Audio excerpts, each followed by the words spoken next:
Hi friends, Alyse Galvin here, and I'm sorry to interrupt your summer, but this is really important information I want you to have. The governor vetoed a significant amount of funds that will have taken care of our kids in many directions, whether it's in schools or in behavioral health or in making sure that our youngest who have a need for extra help to catch up because they've been in delay. All of those funds that have been put together in our budget have been slashed with line item vetoes, which the governor can do. There is one unique situation here.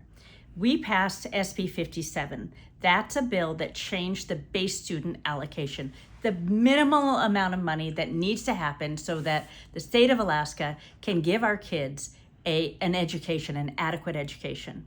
Well, even though we overrode his previous veto to that legislation, he went into the budget and for the first time ever, a governor line item vetoed some of the money that we have said is the bare minimum that our schools need to have to make sure that they can deliver education to our kids.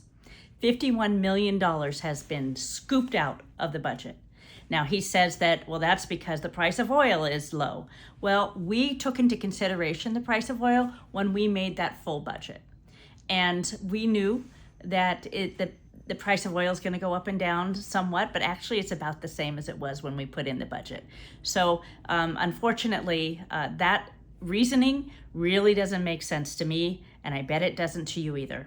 Other significant things that happened with this budget is he got rid of some recruitment retention funds for our teachers, and we all know how many teachers that we need right now in the state. Actually, it's about 1,000 educators that we're short, and that's going to hurt. We also know that funds were moved from the higher education.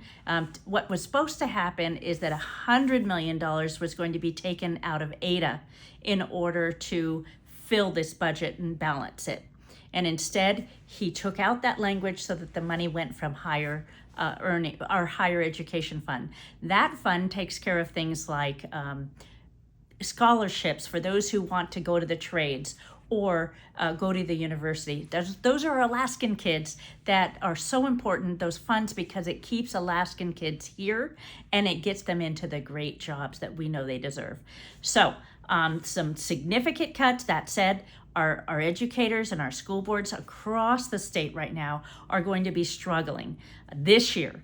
And I just wanted to encourage you to help support wherever you can. If you have the wherewithal to get in those schools, if you're a retired teacher or someone who can help, please do so. Hopefully in 10 years, we're going to look back at today and say, those were our low times, but we all pulled together, because it's going to get better.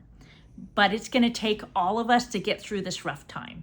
And I hope you'll help me. I certainly plan to override this line item veto. It's a little higher threshold now. We need 45 votes. And we have one senator who is serving in the armed forces. So it may take until January to override this, but I believe we will. But that said, until then, let's stay together. Let's make sure that we are helping everywhere we can with whatever time we can. And thank you for watching this video. Thank you for caring enough to follow this along. It's important that we hold all of us who we've elected accountable. Thank you so much.